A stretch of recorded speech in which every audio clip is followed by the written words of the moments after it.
महीने में तारा स्नान क्यों करते हैं? कौन सा स्नान? तारा स्नान। तारा स्नान का मतलब मालूम है? जम के बोलो।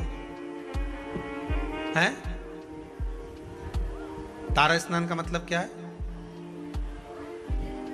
अंधेरे में स्नान, मतलब सूर्य का प्रकाश आए उससे पहले ब्रह्म मुहूर्त में सुबह सुबह स्नान कर लेना। तो तारा स्नान का मतलब कार्तिक महीने में क्यों वर्णन किया गया, तो उसकी भी एक कथा है महाराज, बड़ी सुंदर चरित्र है। एक बूढ़ी माँ थी, रोज प्रतिदिन तारा स्नान करती थी, उसका नियम था।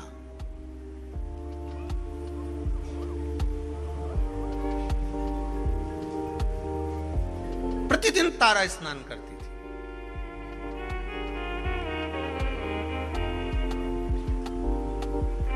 अच्छा, तारा स्नान का भी बड़ा महत्व है महाराज जी। समय के अनुसार हो जाए तो ठीक है, थोड़ा और रात्रि के पहुंच गई तो कथा है श्रीमद् भागवत में श्री नंदराय जी की। नंदराय जी स्नान करने चले गए यमुना जी के जल में। जाना था ब्रह्म मुहूर्त में, रात्रि के चौथे पहर में पहुंच गए। ध्यान नहीं रहा इनने। तो अपने जैसे कई बार हो जाती गलती कि नहाना ही तो है, थोड़ा और जल्दी चल चलो, और जल्दी चल चलो, और जल्दी चल चलो। तो इनने क्या करा, बोरिया बिस्तर बांधा और गई ने नर्मदा जी में आधी रात के नहा ली। अब आधी रात के नर्मदा जी में नहाई और विचार, तो हमारे यहाँ हर चीज का एक समय बताया गया। हमारा शाही स्नान होता है तो भले वो शाही स्नान का महत्व है कि इतनी वजह से होगा, ब्रह्म मुहूर्त में होगा, ये रथ आएगा, ये ऐसा होगा, वो होगा। तो उसमें रात भर का स्नान का नहीं कहा गया कि तुम पूरी रात नहाते रहो। हाँ, ये हमारा महत्व है कि हम जाएं नहाएं, वो अपनी एक बात।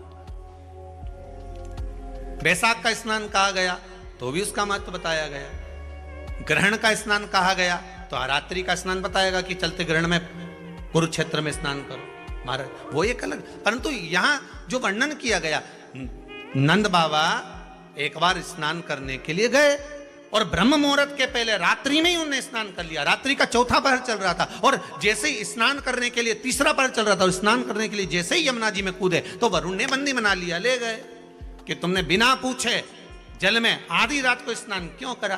बंदी बनाकर ले गए। भगवान कृष्ण उनको घर जाकर ढूंढे, मिले ही ना। ये श्रीमद् भागवत का चरित्र है, 10वें स्कंद में इसका वर्णन है। नंद बाबा मिल नहीं रहे। यशोदा जी ने कहा, लाला तेरे पिताजी को ढूंढ कर ला।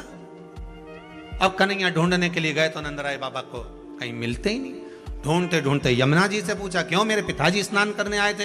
हाँ, कहाँ गए? तो क्या आपके पिताजी से गलती हो गई? यमुना जी बोली, क्या गलती हो गई? स्नान करना था ब्रह्म मुहूर्त में, कर लिया रात्रि के तीसरे पहर में। हो मेरे पिता से गलती हो गई। तो वरुण बंदी बनाकर ले गए। वहां पहुंच गए वरुण जी के पास। स्वामी, अभी तक वरुण भगवान कृष्ण के हाथ जोड़ते थे, आज भगवान कृष्ण ने वरुण जी के हाथ जोड़े, क्योंकि गलती हुई है मेरे पिता से।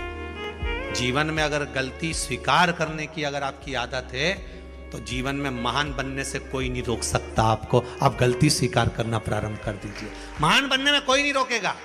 पर आज के जमाने में कोई गलती स्वीकार तो करे।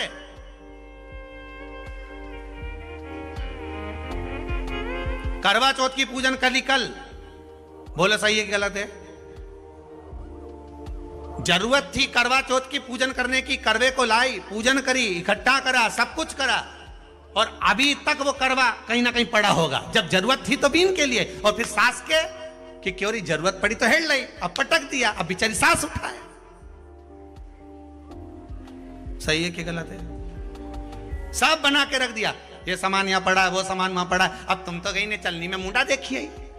अब गलत नहीं, करो पूजन करो, पाठ करो, अर्चना करो, पर जो तुमने सामान इकट्ठा करा था, करवा लाई थी, ये करा, दिया लगाया है, बाती लगाई, सारा सामान इकट्ठा करके रखा, तो सवेरे उठकर स्नान करके वो सारा सामान उठा के रख भी। फैला रहा तुमने, फैला दिया, उठाई डोकरी, और फिर डोकरी उठाए तो उसका हाथ के साथ साथ में मुंडा भी गढ़ा चले। अब बोलो सही है कि गलत बात है?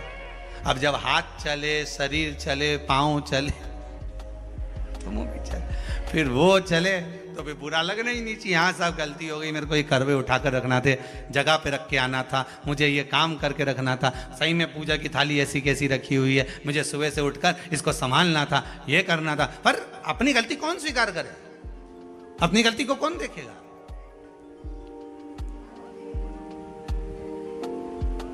गलती मान लेना, अपनी गलती को स्वीकार कर लेना, यही महान बनने के लक्षण है। आपने स्वीकार कर लेना, हाँ मम्मी गलती हो गई, मैं अभी उठा देती हूँ, मम्मी पड़े रहने दो, मुझसे गलती हो गई। वास्तव में मैंने पूजन तो करी, पर ये करवे तो यहीं रख दिए, मैंने सामान तो यहीं पड़ा के पड़ा रखा, और सोचूं कि पूरा पुण्य मिल जाए, मैंने जो व्रत करा उसका पूरा पुण्य मिलना चाहिए, तो पूरा काम भी करो। पूरा काम करोगी तो पूरा पुण्य मिलेगा, आधा काम करोगी तो आधा पुण्य। उठाओ, रखो, संभाल कर रखो जरूरतमंद जगह पर। अपनी गलती को जिस दिन हमने स्वीकार करना प्रारंभ कर दिया, मान लो उस दिन सुख हमारे सामने आ गया, सुख सामने आ गया। करा नहीं, बूढ़ी मां जाए, स्नान करे, आए,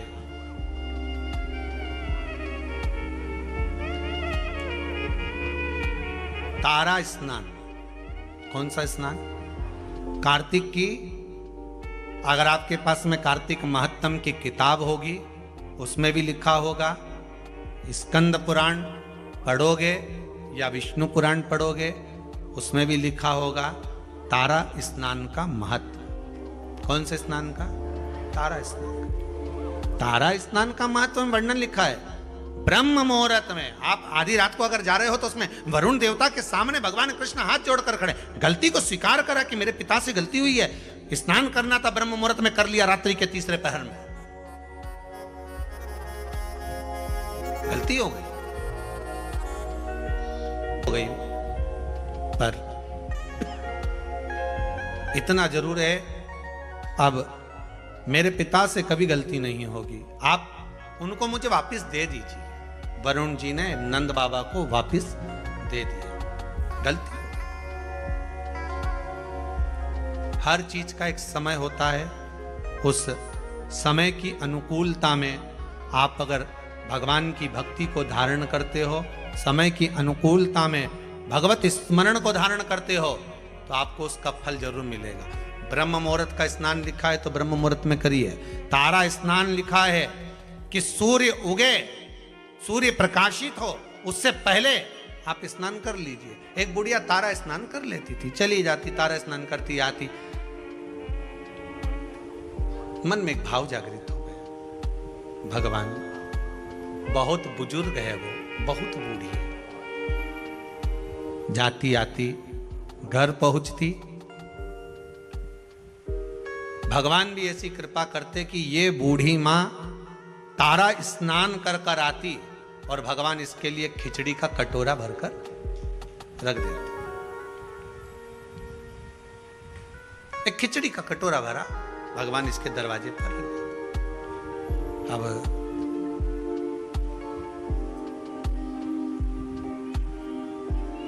खिचड़ी के कटोरे को बूढ़ी मां के सम्मुख में रखा,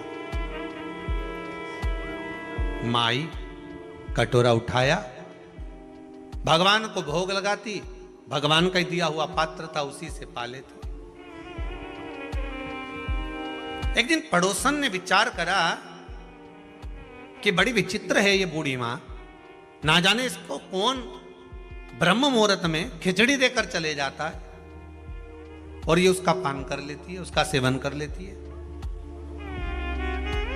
आज ये सुबह जब स्नान कर कर आएगी, पड़ोसन ने विचार करा उससे पहले मैं जाग जाऊंगी और जाग कर इसके खिचड़ी के कटोरे को उठाकर बाहर फेंकी आऊंगी।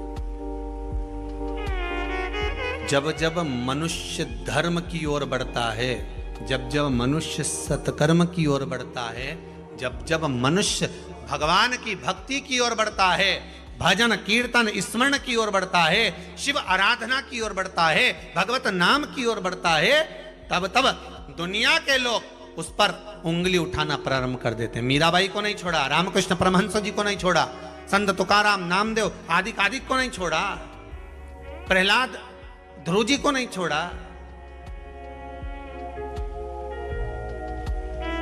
पर भक्ति अगर दृढ़ी है, आपका विश्वास अगर दृढ़ी है, तो डूब नहीं सकते, यह पक्का है।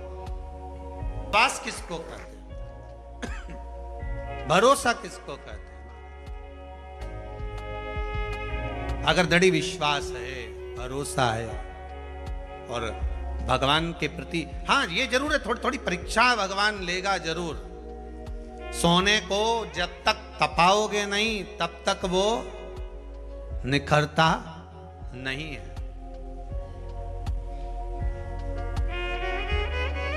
धोबी भी कपड़े को जब धोता है तो उसमें साबुन लगाकर उसको रगड़ता है, फिर उसको कूटता है, पीटता है,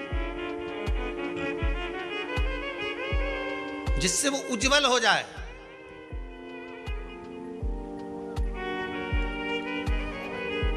उसकी उज्जवलता उसको घसीटने पर, पीटने पर प्राप्त होती।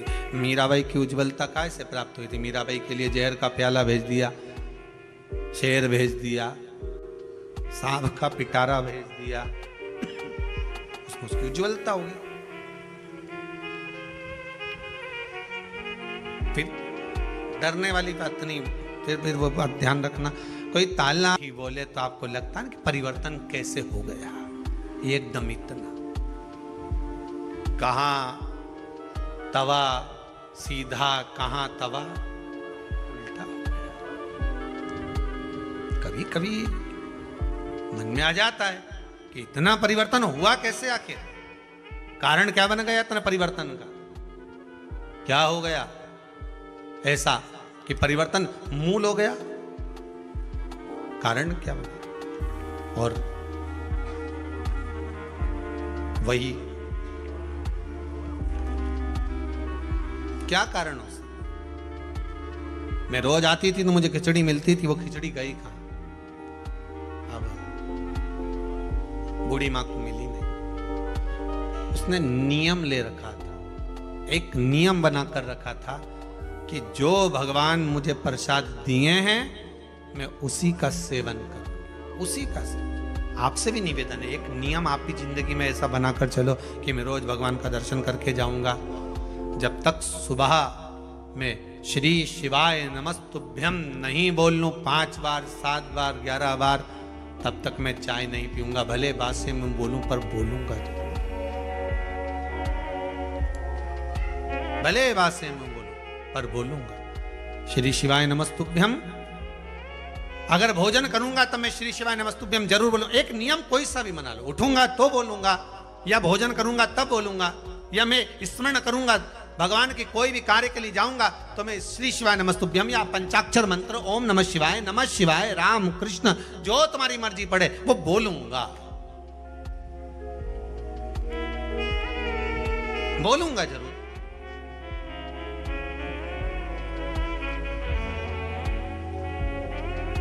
अच्छा, कई लोगों को ये भी रहता है कि हम ये मंत्र क्यों बोलें, हम ये मंत्र क्यों बोलें, हम इसको क्यों जपें? तो तुलसीदास जी ने तो अपनी रामचरितमानस में लिखा है ना, कलियुग केवल नाम आधारा, तुम्हारा मन पड़े उसको जप लो।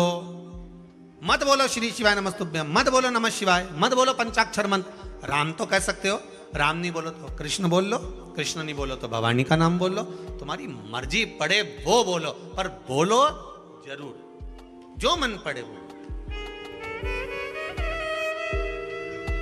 एक बड़ा सुंदर भाव पहले सुनने को मिलता था, आजकल तो कम मिलता है, कि जग में सुंदर हैं 2 नाम। महाराज बड़ा सुंदर भाव का, जग में सुंदर हैं 2 नाम, चाहे कृष्ण कहो चाहे।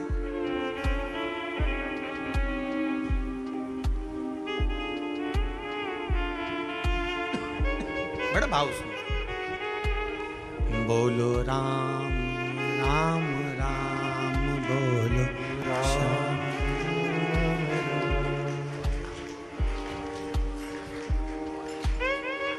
एक बेर शबरी के खावे। महाराज एक शबरी के दरवाजे पर जाकर बेर खा लेता है और एक कहीं कुब्जा के पास, कहीं मीरा के पास, कहीं कर्मा के पास पहुंच जाता है। भाव की शुद्धता हो, आपकी मर्जी पड़े जिसे भज लो, पर भज लो।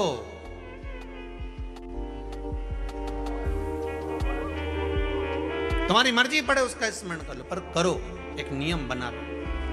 श्री शिवाय नमस्तुभ्यं। अच्छे से बोलो एक बार प्रेम से, श्री, अरे साथ में बोलो, श्री शिवाय नमस्तुभ्यं। एक बार फिर से बोलिए, श्री शिवाय नमस्तुभ्यं। तुम्हारा मन पड़े वो भज लो, पर भजो। वो कहते हैं ना, पानी वही पीते हैं जिनको प्यास लगती है, शिव का नाम वही लेते हैं जिनको विश्वास लगती है। विश्वास होगा तो शिव सम्मुख में प्रकट हो जाए सामने। कितने कितने पत्र आप लोग भेजो, सब विश्वास के ही पत्र हैं सारे। अगर पढ़ें सारे विश्वास के पत्र मिलेंगे। एक एक पत्र में आपका विश्वास जुड़ा हुआ है, एक एक पत्र में केवल विश्वास, केवल आपका भरोसा है और उसके सिवाय कुछ।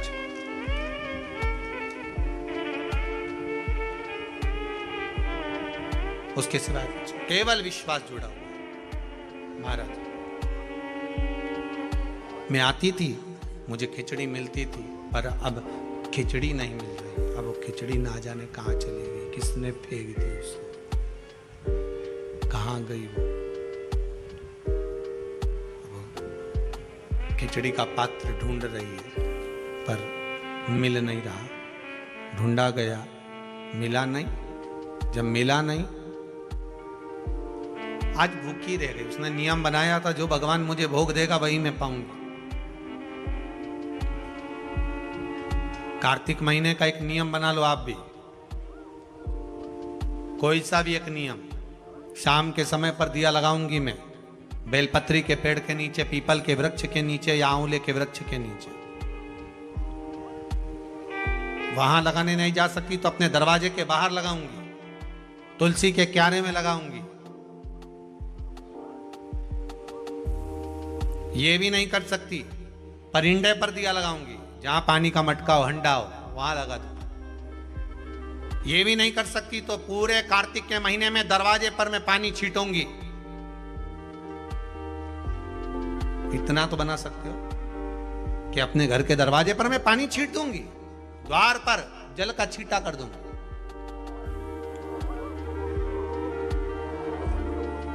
ये भी नियम ना बने तो मैं प्रतिदिन ठाकुर जी को एक तुलसी का दल समर्पित कर दूं। तुलसी का दल। किसी भी महीने के अंतर्गत प्रसंग में आपने नहीं सुना होगा कि भगवान विष्णु और भगवान शंकर का मिलन हुआ, पर कार्तिक महीने की बैकुंठ चतुर्दशी का दिन एक ऐसा होता है जिस दिन शंकर और शिव, शंकर भगवान और भगवान विष्णु का मिलन होता है। एक बात आपको पहले भी कही, सारी दुनिया की दिवाली देखना और उज्जैन महाकाल के उस पावन नगरी में हरिहर मिलन देखना। कहां पर? जम के बोलिए जरा। उज्जैन महाकाल की नगरी में हरिहर मिलन देखना। सारी दुनिया में जितने, पूरी पृथ्वी पर जितने फटाके दिवाली पर छूटते होंगे, उतने फटाके उज्जैन नगरी में हरिहर मिलन के दिन छूटते होंगे। उतने फटाके कि आज शंकर और भगवान हरि का, मेरे ठाकुर का, मेरे राम का, मेरे कृष्ण का, मेरे गोपाल का मिलन हो रहा है। आज महाकाल राजा मेरे भगवान नारायण से मिलने के लिए आए हैं। और एक बात और अच्छे से कह दें, जितने फटाके दीपावली पर छूटते होंगे उतने फटाके उससे ज्यादा भगवान शंकर और नारायण के मिलन पर छूटते हैं वैकुंठ चतुर्दशी पर। और जितने फटाके वैकुंठ चतुर्दशी पर उज्जैन महाकाल की नगरी में गोपाल जी और महाकाल के मिलन पर छूटते होंगे, उससे ज्यादा फटाका जिस दिन भक्त और भगवान मिलता होगा उतने छूटते होंगे। उससे ज्यादा फटाके तब छूटते हैं जब एक भक्त का मिलन भगवान से होता है। एक निर्मल मन का जीव जब परमात्मा से मिलन करने के लिए जाता है।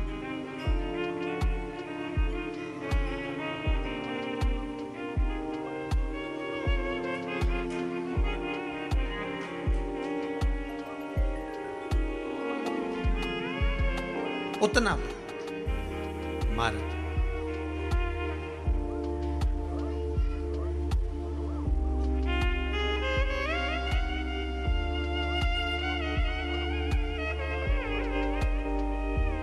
अगर भोले मेरा घर काशी बना देते तो क्या,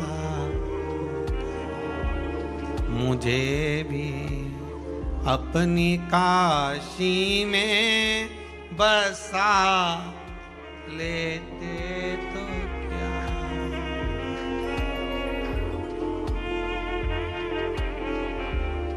हे शंभु, हे भोले, हे त्रिकालदर्शी कैलाश, केवल एक कार्तिक का महीना, एक महीना ऐसा है जिस महीने में भगवान भूत अधिपति भूतेश्वर भगवान शंकर और भगवान नारायण दोनों का मिलन हुआ है। कार्तिक के महीने में, कार्तिक के महीने में। इसलिए भगवान सारे महीनों में सबसे ज्यादा प्रियता महीना कौन सा है? बोलिए जरा। कार्तिक का महीना भगवान नारायण को अति प्रिय है, अति प्रिय। कोई एक नियम धारण, बूढ़ी माँ ने नियम बना लिया, मैं खिचड़ी मिलेगी पाऊंगी, आज भूखी रह गई। जो खिचड़ी फेंकी थी पीछे भूखी, वो ढूंढ रही है कहां गई। प्रभु की कृपा देखिए कितनी विचित्र है।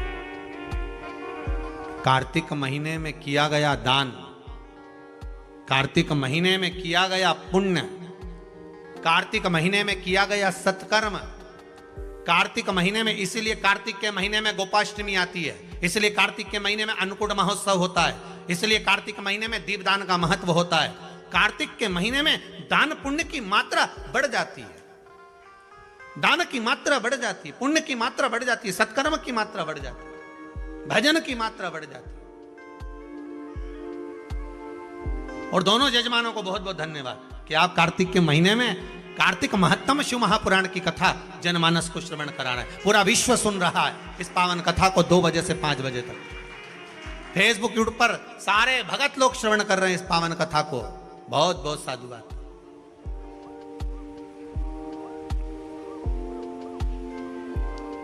और हम तो आप सबसे निवेदन करेंगे, आप अगर कुबेरेश्वर धाम में आए हो तो प्रयास करा करो कि कार्तिक महीने में जो आंवले के वृक्ष हैं कुबेरेश्वर धाम के, इनके नीचे एक दीपदान हो जाए।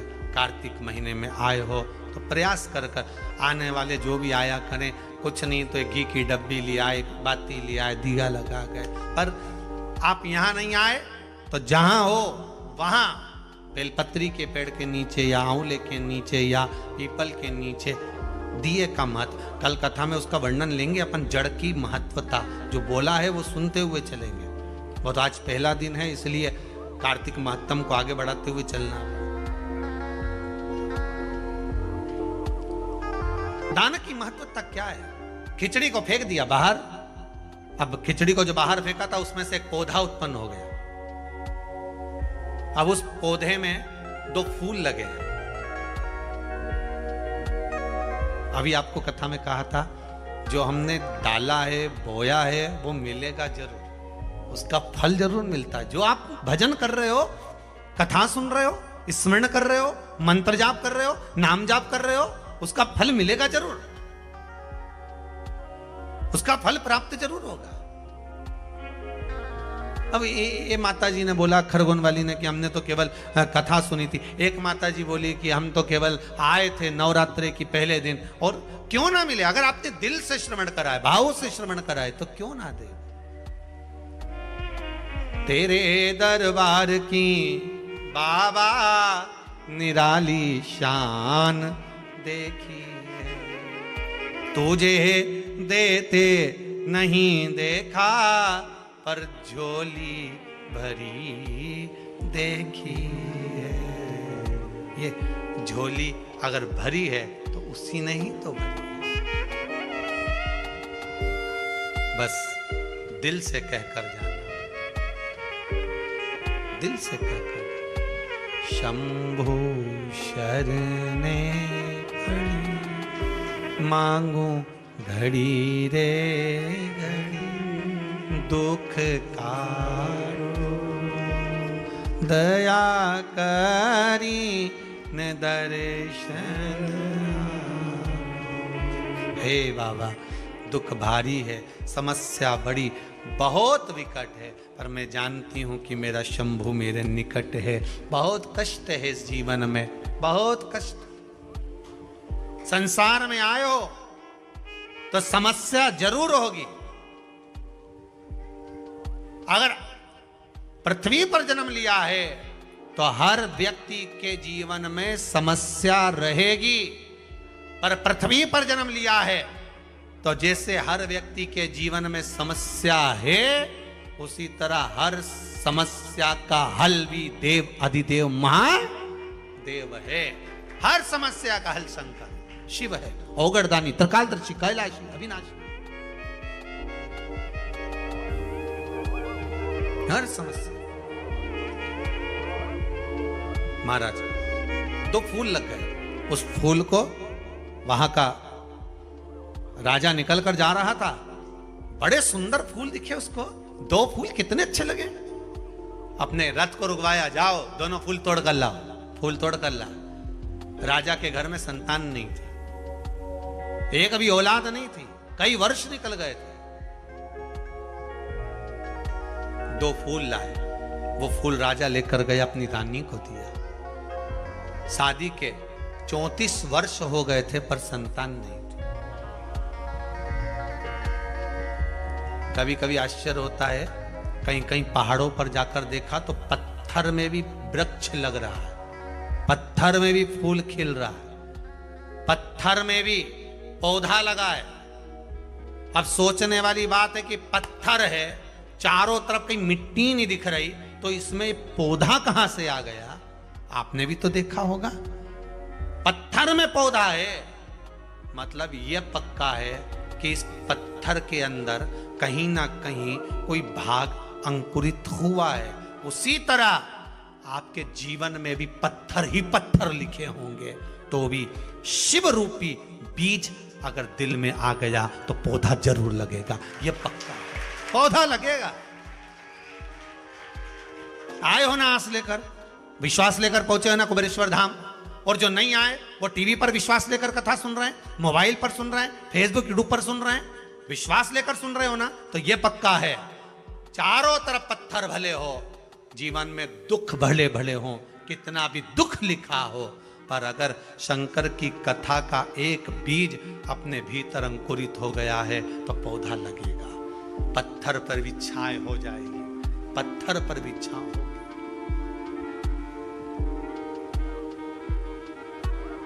विश्वास रखिएगा।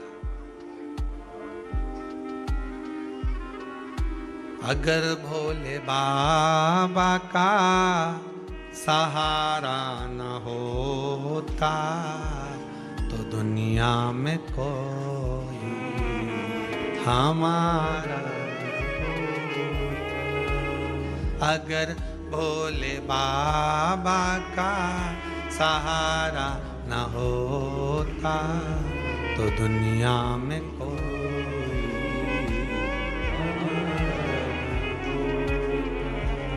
दुनिया में कोई हमारा न होता, अगर भोले बाबा का सहारा न होता, दुनिया में कोई हमारा न होता, अगर भोले सब गाइए सहारा न होता, जब से मिली है दया हमको इनकी, जब से मिली है दया हमको इनकी, तब से बदल गई मेरी, जो जीवन बेकार था वो सब हमारा। ध्यान दीजिएगा, आपके पास में जब धन कम होता है ना, तो सबसे पहले अपने ही साथ छोड़ देते हैं। क्या कम होगा? धन।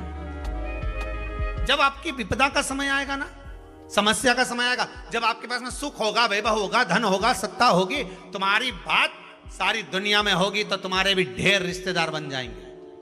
जो नहीं पहचानते होंगे वो भी कह देंगे भेरू सिंह तो हमारा मौसा जी का लड़का है, हमारा काका का छोरा है। जब धन नहीं होगा, संपदा नहीं होगी, सत्ता नहीं होगी, तुम्हारा वैभव नहीं होगा, तुम्हारा नाम नहीं होगा, जरा सा किसी ने तुम पर उंगली उठा दी, जरा सा किसी ने आपके ऊपर लांछन लगा दिया, कुछ शब्द बोल दिए,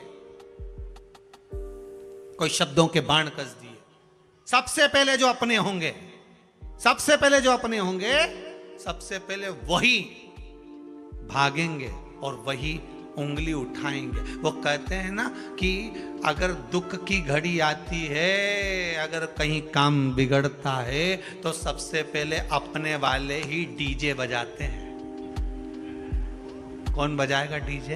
अपने वाले। नगाड़ा वही फूकेंगे, ओ वो, अरे क्या खिल्ली उड़ रही उनकी, अरे वो उनके साथ ऐसा हो गया। अपने होंगे जिनको तुमने खिलाया, जिनको तुमने पाला है, जिनके लिए तुमने 10 साल 15 साल 11 साल बर्बाद कर दिए, ले जा कर दिया जिसको, वही उंगली उठाकर कहेंगे ये देखो, ये देखो।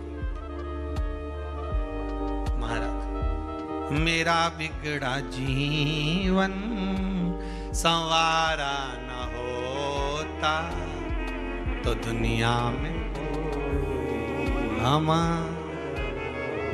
आप उससे विनती तो करो, निवेदन तो करो।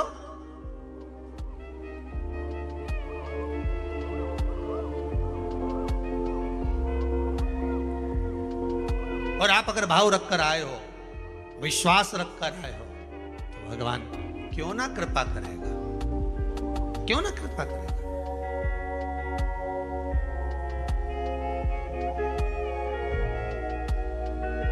भरोसा अगर पक्का है तो शिव भी मिलेगा जरूर, भोला मिलेगा जरूर, भोला मिलेगा जरूर, मिलेगा। काहे बटोरे कंकर पत्थर, जब हीरा मिला कोहिनूर, भजन करो भोला मिलेगा जरूर, भोला मिलेगा जरूर, भजन करो वो मिलेगा, और अवश्य मिलेगा। अगर आपकी भक्ति दृढ़ है, विश्वास प्रबल है, तो वो मिलेगा। उसको ढूंढने में देरी है।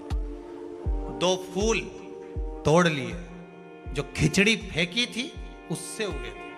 फूल रानी को दिए, रानी ने देखा कितने सुंदर फूल हैं, उसको सूंघ लिया। सूंघते से रानी का गर्व ठेर गया, गर्व ठेर गया। फूल सूंघते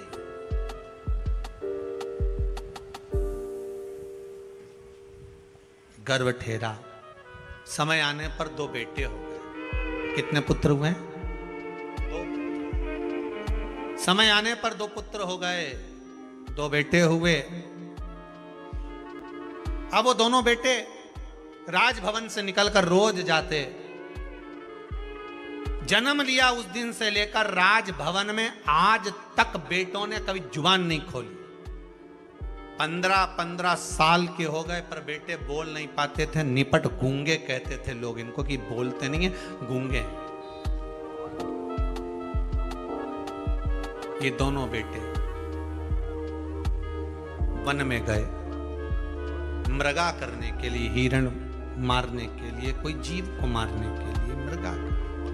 वहीं पर गुड़िया बैठी थी। जिस दिन से कार्तिक का महीना पूरा निकल गया था, उसके बाद भी उसकी वो खिचड़ी भूल नहीं पाई थी कि मेरी एक दिन की खिचड़ी और मेरा कटोरा कहाँ गया, कहाँ गई खिचड़ी, कहाँ गया कटोरा। दोनों बालक जाते जाते बोले, ये रही खिचड़ी, ये रही कटोरा, कहाँ गई।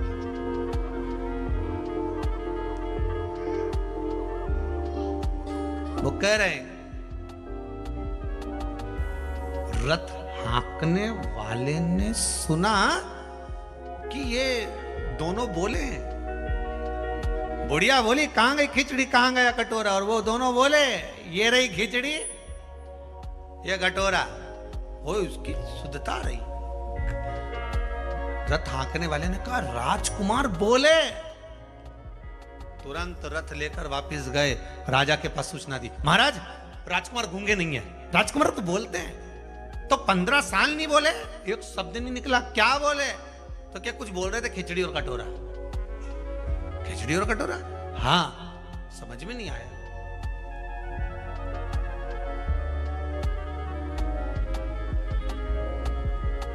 कितना भी सत्य को छुपाया पर सामने आ गया। सत्य छुपता है नहीं, लाख ताले लगा लो, कितना भी छुपा लो, पर सत्य तो प्रकट हो ही जाता है, सत्य प्रकटेगा। राजा ने कहा, ऐसा हो ही नहीं सकता। फिर बेटों से बुलवाया, कुछ बोलो, नहीं, कुछ बोलो, नहीं, नहीं बोले, कुछ नहीं बोले। तब दूसरे दिन फिर निकले राजकुमार। आज राजा रथ के पीछे पीछे चला घोड़े पर, राजकुमार आगे आगे चले। बुढ़िया फिर मिल गई, कहां गई खिचड़ी, कहां गए कटोरा। दोनों राजकुमार फिर रथ को रुकवा कर बोले, ये रही खिचड़ी, ये रहा कटोरा। राजा ने सुन लिया, राजकुमारों को नीचे उतारा। बूढ़ी माँ के पास गए, माँ ये बताओ, ये खिचड़ी और कटोरा क्यों पूछ रही है, और मेरे बेटे बोल रहे हैं खिचड़ी और कटोरा, तू क्यों बोल रही है? बूढ़ी माँ ने कहा, मैं जब कार्तिक का स्नान करती थी, तारा स्नान करती थी, तब मेरे भगवान ने वचन दिया था मुझको कि तू नियम बना, तेरे भरण पोषण की जवाबदारी मेरी है।